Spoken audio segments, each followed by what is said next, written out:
¿Qué tal, amigos? Un gusto saludarles en este día especial, este día clásico de Yantzaza, donde conmemora sus 45 años de vida. Les habíamos anunciado el día de hoy, vamos a dialogar con personajes propios de esta tierra, con personas que han nacido, han crecido, han sido parte de la historia de estos 45 años. Así que es un gusto poder dialogar con la descendencia de uno de los fundadores del Valle de las Luciérnagas, de don Jacinto Quesada.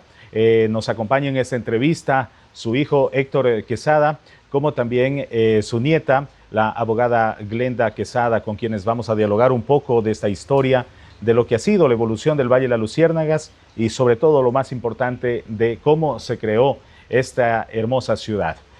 Abogada, un gusto saludarle, gracias por recibirnos aquí en Yantzaza y ser parte de este diálogo en este día especial. Bienvenida, buenos días. Muy buenos días, Paul.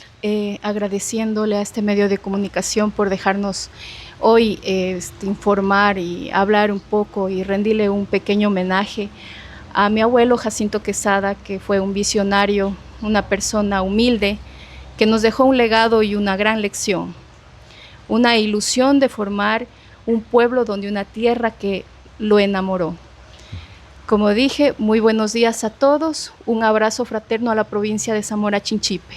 Muchas gracias. Estimada Glenda, antes de adentrarnos a hablar un poco de las raíces, ¿cómo ve hoy a Yantzaza?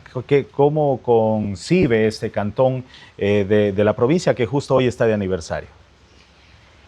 Mi tierra es para mí un orgullo, le tengo mucho cariño, son 40 años que vivo ya aquí en Yantzaza, toda mi vida, ¿no?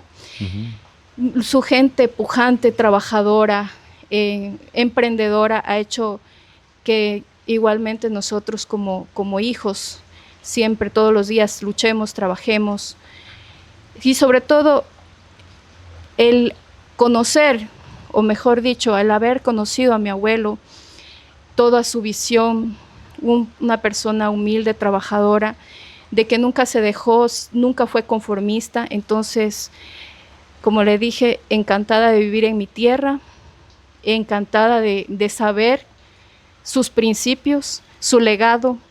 Eso, estimado Paul.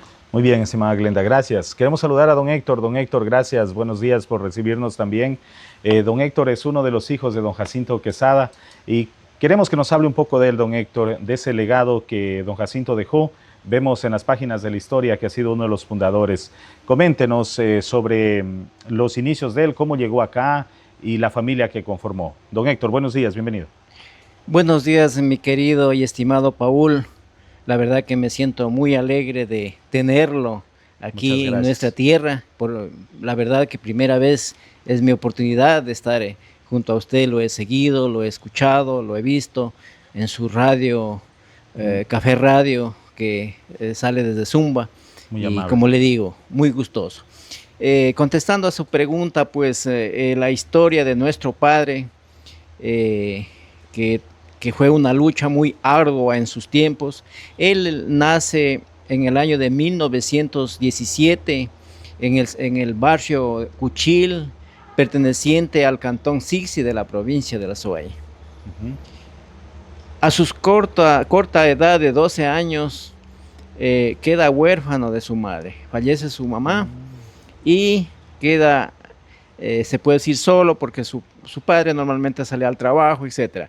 Entonces, más o menos a los 13 años, con unos amigos ya enterados de Gualaquiza, principalmente, arma viaje con unos amigos, niños todavía. Hacen 3 días de camino. Le cuento, Paul, que en ese tiempo nos contaba que solamente las personas que tenían dinero se ponían las que llamamos ochotas. Incluso llevaban para reponer porque se les dañaba en el camino. Pero los niños andaban descalzos. Entonces imagínense lo duro que era, la pura selva. Se hacían 3 días, el primer día Cuchil, Aguacate, Chihuinda, Gualaquiza. Cuando llega a Gualaquiza con sus amigos, llegan a unas casitas que habían muy pocas, y había unas familias que nos contaba, que las recuerdo, es una familia Ávila, una familia Orellana, una familia Samaniego, entre otros. Ujú. Luego de estar aproximadamente un año por ahí ayudando a cuidar las vaquitas, ayudando a sembrar en la agricultura, se entera que que su hermano mayor, Aurelio Quesada, había pasado ya a esta zona con la fiebre del oro, que Ya. venían muchos azuayos ya, muy niños, muy jóvenes, a lavar oro.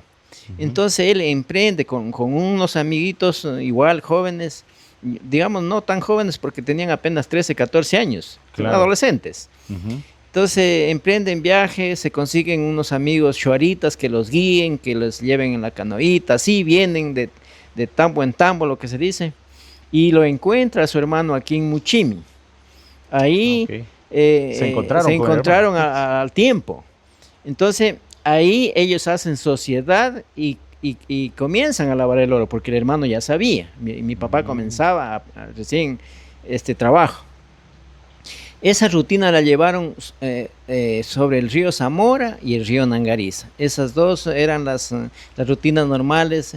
Siempre sabían ir a donde habían los bancos. ¿Qué significaba un banco? Cuando el río crecía, entonces ellos iban a unos banquitos de arena, ahí dejaba oro.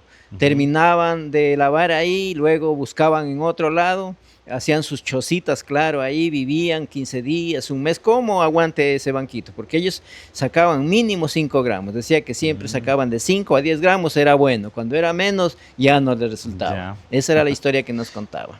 Ujú. Esa rutina la lleva hasta el año 1940-41, cuando se da el conflicto con el Perú. La guerra del 41. Pero de antemano le cuento, Paul, Ujú. que nos contaba que habían unos militares ya en los encuentros, al frente de los encuentros, y ellos eran militares peruanos, 10 militares. ¿Por qué él contrató? Porque cuando se enteró de eso, él les hacía como a manera de bronca. De acá les gritaba, en los recorridos que hacían normales, gritaba, ¡viva el Ecuador! Esto es nuestro, etcétera, pero le gritaba. Entonces los mismos compañeros de él le decían, hombre, cállate, Tocho, porque te van a llevar preso. Y fue real, le llevaron preso. Entonces él contrató que eran 10 soldados peruanos y tendrían trincheras, todo eso. Cuando un buen día, pues seguramente ellos se enteraron que venía una tropa ecuatoriana desde Quito con 100 militares. Entonces el día anterior ellos se van aduciendo que ya viene su relevo, pero todo había sido mentira. Ah. Entonces cuando la tropa llega acá a Zamora, ellos seguían en su rutina lavando el oro, y en Paquilla se encuentra con este batallón, porque estaban haciendo recorridos y haciendo destacamentos también. Por ahí creo lo criaron al Mayay, con Manchinadas, etcétera. Entonces, ¿qué pasa? Que cuando se encuentran con los militares, se identifican, todo eso, se dan cuenta que los militares que vinieron no sabían del tiempo de aquí, de las montañas, de los insectos, de los ríos cuando crecían. Entonces comenzaron a enfermarse. Incluso contaba siempre que el cornetero murió. Otros se ahogaron, otros se enfermaron por picadura de insectos, de culebras, etcétera. Entonces fue bastante duro. Entonces ahí, cuando él con sus compañeros mineros comenzaron a llevarlos, a moverlos de un lado a otro, así, entonces le proponen los militares que sirva ahí al cuartel como boga, y lo hizo. Lo hizo con otros compañeros también. Entonces ahí pasó por 4 años. 4 años, pero sucede que un cierto día tuvo unos inconvenientes con un oficial porque no le gustaban las injusticias. E incluso contarle, Paul, que a él siempre contaba, ¿no?, como anécdota, que este oficial le rastrilló 2 veces la pistola o lo que tenía, el arma, y no le salió el tiro. Entonces él siempre decía, cuando no es de morir, no es de morir, no toca. Bueno, hasta ahí de todas maneras. Tan joven, ¿no? Tan joven. Claro, él tenía. Con esa rebeldía, podríamos decir. Él tenía más o menos 27 años. Claro. Entonces cuando sale, vuelve a la rutina del oro. Vuelve a la rutina, arriba, arriba, abajo. Así pasaron hasta que se posicionó del terreno que actualmente, bueno, cuando hizo su casita ya ahora es Gran Colombia, porque el río se desvió, eso yo ya me acuerdo un poquito. Pero bueno, el resto de terreno es la finca que es actualmente del Colegio Primero de Mayo. Ahí se posicionó. Se posicionó como habían shuaras que eran muy amigos, como Martín Ayuyi. Entonces le dieron para que coja, porque ellos eran unos caciques que tenían poder y que ellos manejaban los terrenos que ellos creían conveniente. Claro. De todas maneras, él ya se posiciona, hace su choza y crea sus gallinitas, sus chanchitos, tenía sus perritos, pero seguía lavando el oro. Seguía lavando el oro. Él todavía soltero y como le digo, solo. Comenzó su vida ya a hacerla en este pueblo, en este tiempo todavía selva. Cuando un día se va a Cumbaraza, porque se trasladaba siempre en canoa hasta Cumbaraza, a Palanca, hasta Cumbaraza. Ahí se iba a proveer de sus alimentos, ya. Pero se salía de repente porque ellos más vivían de la pesca de la caza, claro. Ya. Pero iban a traer alguna cosa. Entonces, ¿qué pasa? Que en el sector de San Pablo, en la playa ve unos señores desconocidos que estaban intentando lavar oro. En lo que él iba subiendo en su canoita, se saludan. Y bueno, como que a ellos también les interesó hacerse amigos, él también baja de su canoa y lo primerito que les observa les dice: vean, señores, lo que pasa es que el canalón está mal puesto. Ya. Entonces les coloca bien, les enseña a lavar el oro. Ya. Y estas personas habían sido unas que venían desde Cariamanga, ya eran los primeros colonos de la provincia de Loja. Por Zamora. Por Zamora. Entonces verá, ¿cómo llegan ellos? Porque a un militar le han dado el pase a Zumbi, y este militar, la esposa había sido familia de uno de ellos. Entonces el militar les invita a que vengan a aventurar acá en el oriente y se vienen. Bueno, después hacen la amistad, él los invita a visitar Yanzasa, a visitar su chocita, y vienen dos de ellos a visitarlo un domingo. ¿Qué pasa? Que uno de ellos había salido reciencito del cuartel y el otro había salido hace un año atrás, y les coge el deseo de hacer competencia con una guadúa, el salto, y le gana el que había salido un año atrás. Ahí le nace la idea de formar un pueblo, primeramente una cancha, primero y aglomerar personas, y le vienen muchas ilusiones, diríamoslo así. Y les comenta, dice: ¿qué les parece una canchita? Ayúdenme a hacer una canchita más grande, y cuando salgan a Loja, consíganse una pelotita para jugar. Y comenzaron. Entre eso, pues como siempre estaba él con sus amigos y compañeros de toda la vida, digamos, de los mineros de la Suay, siempre se encontraban, estaban dialogando, tomándose trago, y los shuaras.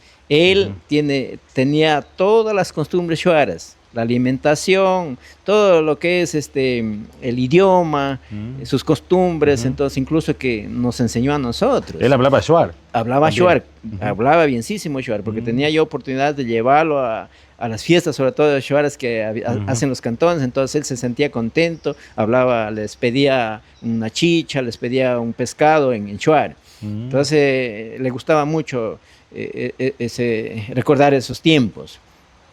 Entonces, como le digo, ahí le viene la idea y conversa con muchas personas, con los shuaras, para ver qué pasa, que ya como algunos de los mineros ya comenzaron a traer familia, ya hijos, les vino, pero les decía él, le decían, pero también pensemos en una escuelita. Y ya otros decían, también pensemos en una capilla. Entonces, pero dice, ¿a dónde? No tenemos el terreno. Entonces ahí le viene la idea, porque la finca que es el centro de Yanzasa, él mismo le coge a un hermano que se llama Aurelio Quesada. Él era militar que estaba dando los servicios en Arenillas, ahí estaba prestando los servicios en ese entonces. Entonces mi papá les dice a los amigos, les dice: déjeme conversar con él a ver si nos quiere ceder esta finca para ahí comenzar a hacer el pueblo. Todo lo que es el centro cívico, el municipio, todo ese sector, el mercado, todo ese sector se componía la finca que era de mi tío. ¿Qué pasa? Que mi tío luego se comunican y le dice a mi papá, no hay problema, te doy la finca, pero me coges otra. Me coges otra. Entonces mi papá dice, no hay problema, y le coge la finca que actualmente es el cementerio. Esa le cogió mi papá a mi tío. Entonces, automáticamente esa finca pasó a poder de mi papá. Y mi papá, ¿qué les dijo allá a los amigos? Que para ya estaba a disposición. Empezaron Pero a hasta ese hacer la población. comenzó. Entonces, verá, hasta ese tiempo ya no eran solo mineros azuayos. Ya comenzaron a venir De familias de Loja. Pero Pero no venían por el oro. Ellos venían ya por la agricultura, la ganadería. por ya los tiempos por de la sequía, me imagino, también. No, mucho ¿No? antes. Mucho antes. La sequía ya Ok. fue bien después. Comenzaron a venir familias con hijos pequeños. Entonces ahí ya se venía la necesidad mucho más de la escuela. Ujú. Entonces, cuando él tiene esta idea de hacer el pueblo ya en donde es ahora el centro, Ujú. tuvo grandes inconvenientes porque muchos le decían, oye, vos estás loco, porque a él le pusieron el nombre de loco soñador. Si ni siquiera la vía llega a Loja, parece que no llegaba todavía a Loja, algo así contaba. ¿Y cómo acaba de ser un pueblo? Si todos vamos a irnos. Bueno, como ya habían personas también, como le digo, de Loja, entonces hubo esas ideas y mi papá comenzó con los señores de San Pablo, con Chuaras y con algunos mineros, porque no creían en eso muchos. Comenzó a trazar las calles, porque ya el terreno había. ¿Cuál trazó la primera calle? La avenida Iván Río Frío. Ya. ¿Cómo la trazó? La trazó porque allá arriba, al sur, digamos, donde es el Marta Bucarán, es una lomita y es que había un palo muy alto. Trazó Casi con por la baliza. gasolinera, ¿no? Sí, exactamente. Como le digo, con balizas y con los amigos que se iban ubicando, trazó la avenida Iván Río Frío. ¿Basándose en dónde? En la avenida universitaria de Loja. Él medía con pasos. Con Ok. pasos. Ya, así trazó incluso las demás calles, con pasos. Y la avenida la trazó muy bien. Claro, es No hubo recto. rectificaciones. Ahí está la avenida hasta ahora. Entonces, mire, cuando ya tenía la avenida trazada, seguía con ese anhelo de seguir trazando las calles. Luego traza la calle que es la de Armando Arias, la Luis Bastidas, y comienza a formar los lotes, las manzanas, los lotes. Tiene otro inconveniente. Cuando él dice, bueno, ya, porque ya los mineros también ya les interesaba, ya se iban quedando cerca, porque ellos cogían sus chozas, las desbataban, se iban a Nagariz, así, pero ellos ya comenzaron también a hacer sus casitas, pero bajo, cerca del río. Entonces digo, vengan, compañeros, paren las casas arriba para que no tengan problemas con el río. Pero ellos quisieron que les den una manzana a cada uno. Ya.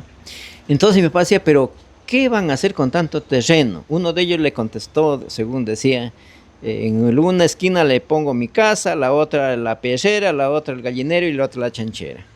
Ya. Tuvo grandes dificultades, que a veces tuvo que irse a la violencia porque muchas críticas tenía. Bueno, eso es algo que sucede.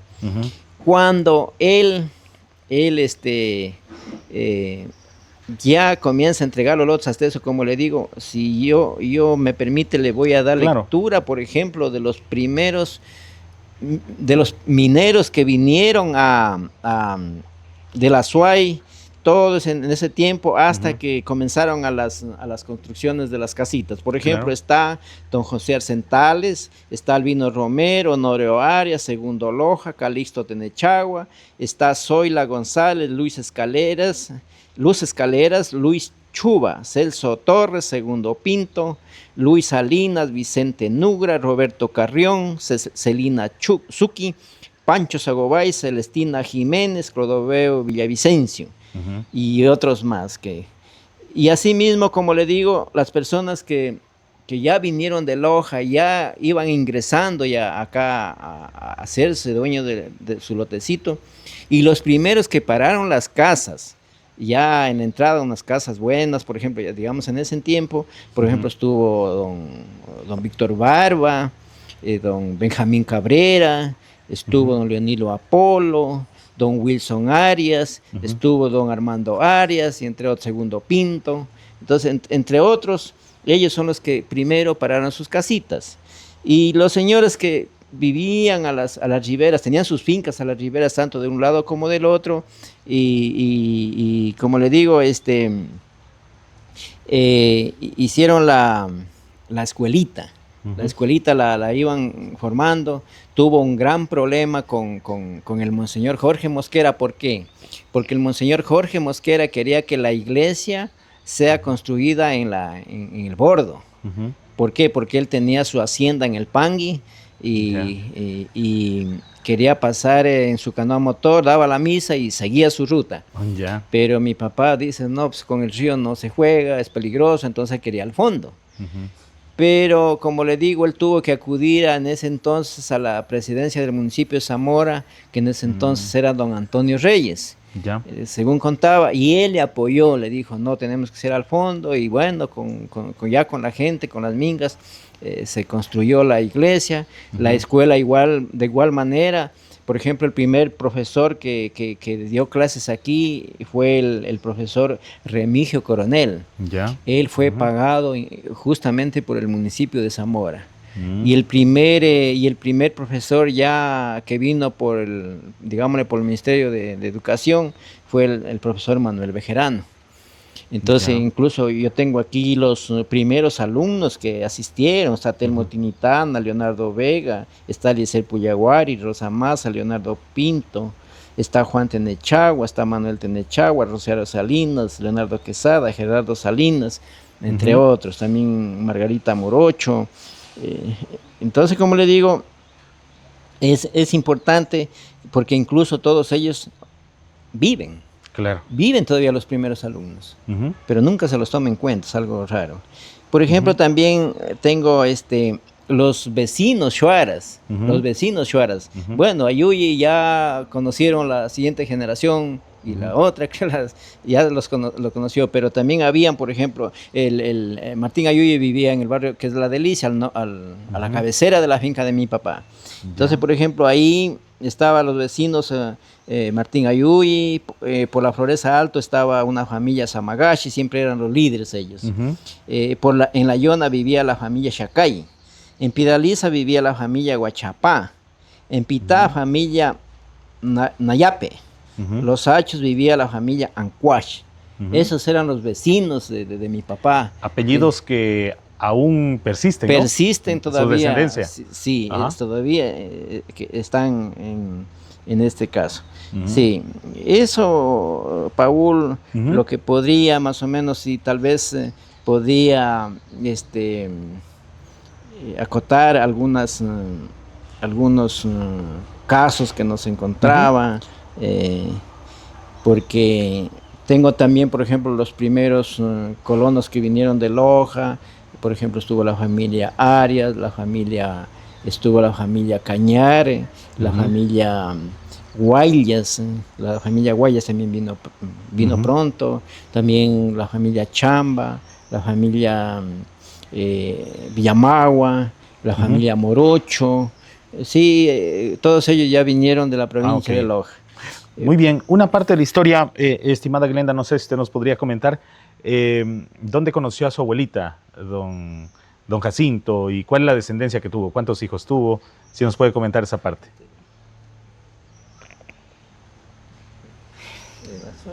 ¿Cuántos hijos? Mi abuelo es descendiente del Sixi Azuay.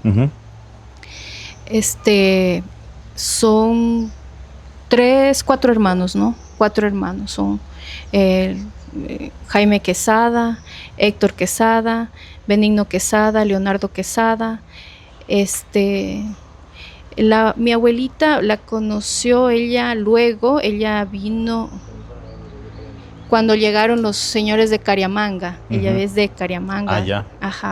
Ahí la conocí a la abuelita. Mi abuelita se llamó María Filomena Maza.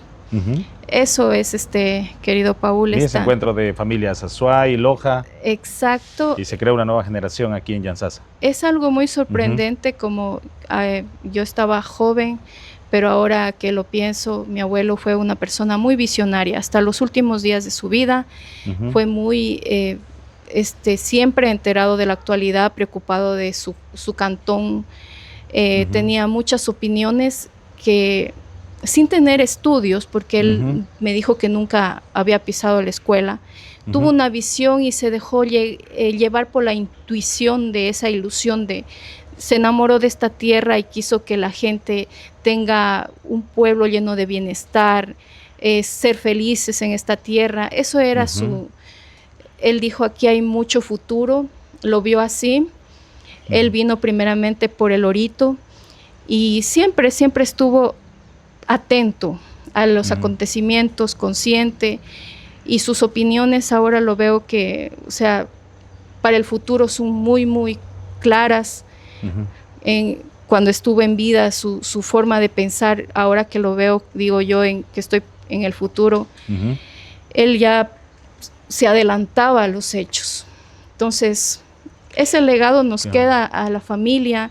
Queríamos hacerle un pequeño homenaje privadamente, como mi abuelo siempre hizo esto o trabajó de una manera desinteresada, sin querer ni siquiera apariencias, tampoco tuvo ya participación en la vida política, a lo mejor por su poca instrucción. Eso le quería comentar, dada la trayectoria y siendo uno de los fundadores, ¿no fue parte de algún gobierno cantonal en la historia de esos 45 años? No, porque el afán de él siempre fue desinteresado. ¿No participó alcalde, concejal? Nunca participó y tampoco fue tomado en cuenta, digámoslo así, porque se manejan de otra forma. Y en esta parte mi abuelo siempre fue una persona humilde y murió pobre, porque él hasta la última era capaz de regalar, si necesitaba a alguien, ya prácticamente ya casi no se quedaba con casa para vivir, porque así fue él. Él pensaba que todavía vivía que podíamos, inclusive me decía a mí que si tenía una necesidad podía hablar con el dueño del terreno de tal familia. Él tenía ese pensamiento, pero no, o sea, la forma de ser de él tan desinteresada ya no existe. Entonces, claro, todo ha cambiado. Claro, todo ha cambiado, por eso creo que fue una persona bien virtuosa, digámoslo así, digna de admiración. Y eso lo llevo, eso tenemos el legado. A lo mejor lo que hizo, lo hizo de una forma desinteresada y quedó desapercibida a lo largo de la historia, pero queda el legado en nuestras venas como familia y por no decirle así, a mí me dejó muchas enseñanzas, muchas cosas, haber hablado con él, haber estado en mi niñez, mi juventud, escucharlo, eso creo que a uno los abuelos, eso es la herencia que me dejó, la herencia. Y también a no quedarnos a lo mejor conformistas en algunas situaciones. Yantzaza siempre ha salido en adelante por su gente trabajadora, ha sido la gente muy emprendedora y es por su legado, es por sus comienzos de no conformista. A lo mejor actualmente estamos viviendo situaciones muy difíciles, pero debido a nuestros comienzos no debemos dejarnos, no debemos conformarnos, no debemos cruzarnos de brazos. Eso creo, Paul. Muy bien, y don Héctor, eso que nos comenta la estimada Glenda, creo que ese legado, esos inicios de cómo se formó este pueblo, deben mantenerse, o quizá como Yantzaza ha sido como la capital comercial de la provincia, aquí han convergido ciudadanos de diferentes provincias, incluso nacionalidades, porque aquí encontramos colombianos, peruanos, de otras nacionalidades, extranjeros, ahora hasta chinos. Yo creo que hacer estos conversatorios, ver un poco la historia, quizá las nuevas generaciones se puedan apropiar y tener ese espíritu de comunidad, porque ahora en lugar de avanzar, de irnos, podría decir, superando, más bien vemos como que hay una división, podríamos decir, o no sé cómo lo concibe usted, si se podemos rescatar, y con quienes nos están escuchando, viendo esta entrevista en algún momento, puedan rescatar esos orígenes, ese sentido de comunidad, ¿no? Sí, Paul, la verdad eso es nuestro afán, eso es nuestra idea, por lo menos iniciar en la familia. Y alguien que en verdad interese, porque los seres humanos así somos un poco lo que dijo uno, copiamos. Lo que los otros países hacen, eso hacemos, pero definitivamente nos hemos vuelto un poquito deshumanizados actualmente. Y la lucha desde una posición muy firme, como fue mi padre, y yo la llevo eso también como a diario, que tenemos que ser un poquito responsables, tenemos que tener criterios formados, ahora tenemos una buena ventaja de las redes sociales, que hay cosas buenas, y investigar. Investigar y tener nuestro propio criterio. Es fundamental eso. Algo que se me estaba quedando, Paul, verá que es importante, por ejemplo, hubo familias que quisieron llevar el mismo sistema de la sierra, o sea, aquí formar haciendas. Okay. Entonces mi padre, con la ayuda de Martín Ayuyi, porque él era nativo, les convencía a los shoaras que no les vendan las tierras, porque ya comenzaron. Por ejemplo, en Chicaña, la familia Machado ya se hizo de bastantes tierras. Igual acá al frente de Yanzasa, la familia Vega. Entonces el objetivo de estas personas, de estas familias, era igual tener haciendas. Y mi papá logró, con la ayuda de Martín Ayuyi, a que los shoaras no les vendan, como no les vendían, sino les daban por ahí su escopeta vieja, su radio, cualquier cosa así, cambiaban y ya los convencían. Entonces ese logro también fue muy importante para que la gente, digamos, tenga sus tierras, mayor número, digamos, de personas, y no se acumule como la tierra en haciendas. Hay también historias bonitas, por ejemplo, por ejemplo, que es como para una película, que hubo en el año de 1962 una pelea de una persona que se nombre Segundo Pinto, que peleó con el tigre. No sé si usted ha llegado, pero aquí se lo escucha algo, pero en realidad es una historia a lo mejor increíble. Sucede, si la puedo contar, claro, cuéntenos. Todo eso es valioso para que las nuevas generaciones lo conozcan. A la altura de Mutinza, que es ahora, el finado Celso Torres tenía un terrenito, y ahí tenía sus chanchitos, sus gallinitas, etc. Entonces pasa que el señor Segundo Pinto va a trabajar, a ayudarle a trabajar, y le dice, sabes que ayúdame a corretear un tigre porque me está matando los chanchos. Ya es que dice, vamos. Pero ¿qué pasa? Que este señor Celso Torres, el dueño de la finca, ha tenido la escopeta cargada, pero con un peltrecho débil, digámoslo así, para matar pájaros. Pero no para un animal de esa naturaleza. Van y justo lo encuentran encima de un árbol, al tigre. Entonces él pues coge la escopeta y le da pero no le hace nada, lo enfurece. Cuando ellos se acuerdan, el tigre le pega el salto al señor Segundo Pinto. Y el señor Celso Torres, en vez de, digamos, se asusta y corre a la jibaría, donde los shuaras, que quedaba al otro lado del río, en La Yona. Ahí quedaba donde vivían los shuaritas. Entonces, hasta que él vaya, cruce en el río, todo eso, demoró mucho tiempo. Mientras tanto, él luchaba, según lo que incluso tuve la oportunidad de conversar a pesar de lo que me contaba mi papá, la historia.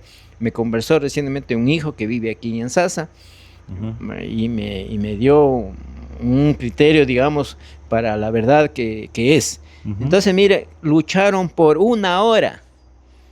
Mientras el tigre, cuentan que él contaba, mientras le saltaba a joderle la cabeza, a destruir, él le paraba las manos, se luchaba, y hasta eso los perritos, tenía 4 perros cazadores, le pegaban atrás los mordiscones, el tigre se daba la vuelta, lo seguía y vuelta volvía. Cuando él se da cuenta, ya entre la vida y la muerte, en cierto modo, el tigre también se cansó. Se supone que el tigre no era muy viejo. Se cansaron los dos. De ahí apenitas él bajó hasta la orilla del río. Hasta eso ya estaba volviendo el amigo Celso Torres de él con los shuaritas, y lo llevaron y le dio los primeros auxilios un enfermero que había en Zumbi de nombre Rogelio Narváez. y luego lo han llevado a Zamora. Es una historia media alhaja, media... Claro, no se dejó matar, ¿no? No se dejó matar. ¿Quién va a creer que un ser humano va a pelear con un tigre, no? Claro. Algo, una anécdota. Y que te es cuento. lo que tuvieron que sortear en ese entonces los colonos, me imagino, fieras salvajes, la selva indómita, y lograr hacer este asentamiento, lograr el inicio de lo que hoy es ya una gran ciudad. Prácticamente debería ser digno de reconocer, no sé, que un barrio, una calle, una plaza lleve el nombre de los colonos, ¿no?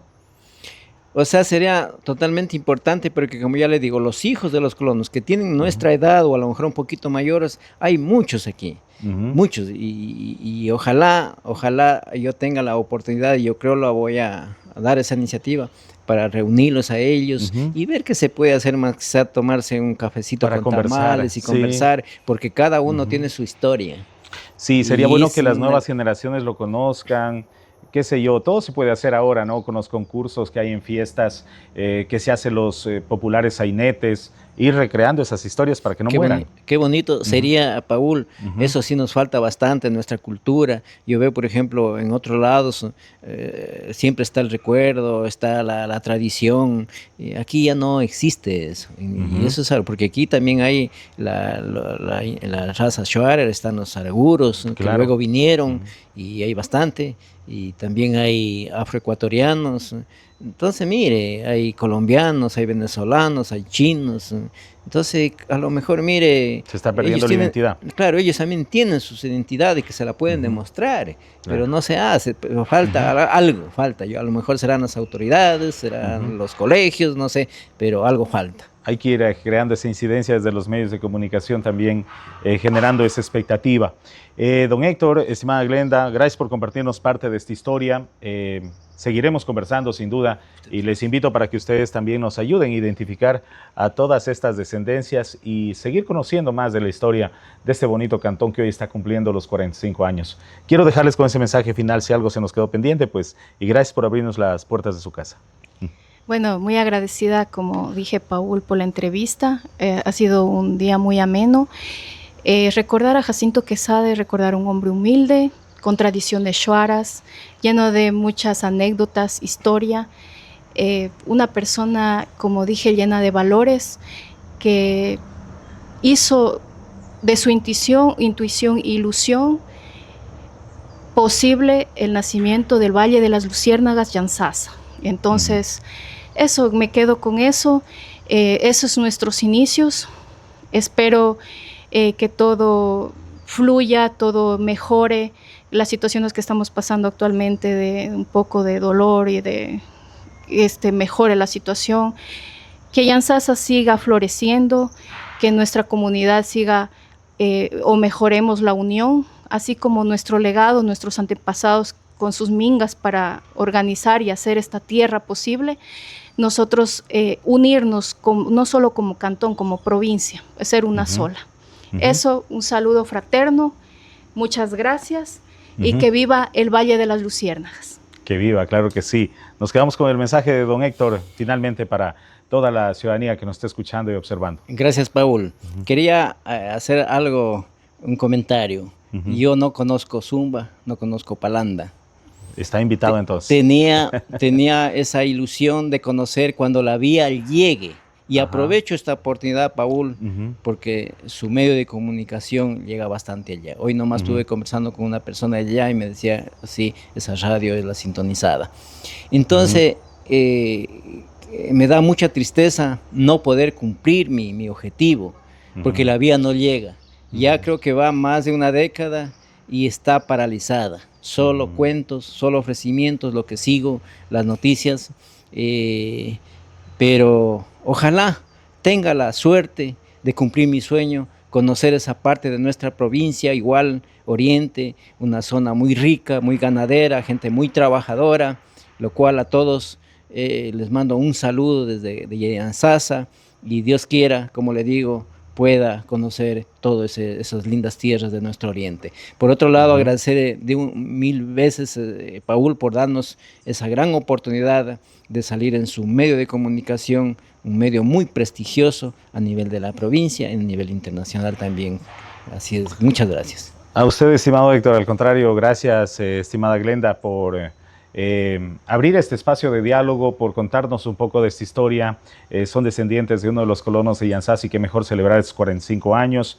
Y bueno, la estimada Glenda creo que ya conoció Zumba, Palanda, recorrido, así que don Héctor, cordialmente invitado. Ojalá uno de estos días pueda ir y podamos ir a recorrer Zumba, mostrarle un poco de la maravilla que es esta provincia, y nosotros nos sentimos congratulados como medio de comunicación, unir estas fronteras, porque realmente esa era una de las metas de este medio, poder generar ese sentido de unidad, porque Palanda y Chinchipe como que está al otro lado de la provincia, no hay una conexión, hay que ir por Loja, pero sin embargo es la misma provincia, es la misma esencia, hay muchos yanzasenses que se viven allá, igualmente gente de Zumba, de Palanda que viven aquí en Yanzasa, entonces creo que hay ese espíritu de unidad. Esperemos muy pronto concretar todos esos anhelos. Gracias, don Héctor, estimada Glenda. Amigos, seguimos con más de esta programación especial por los 45 años de Yanzasa.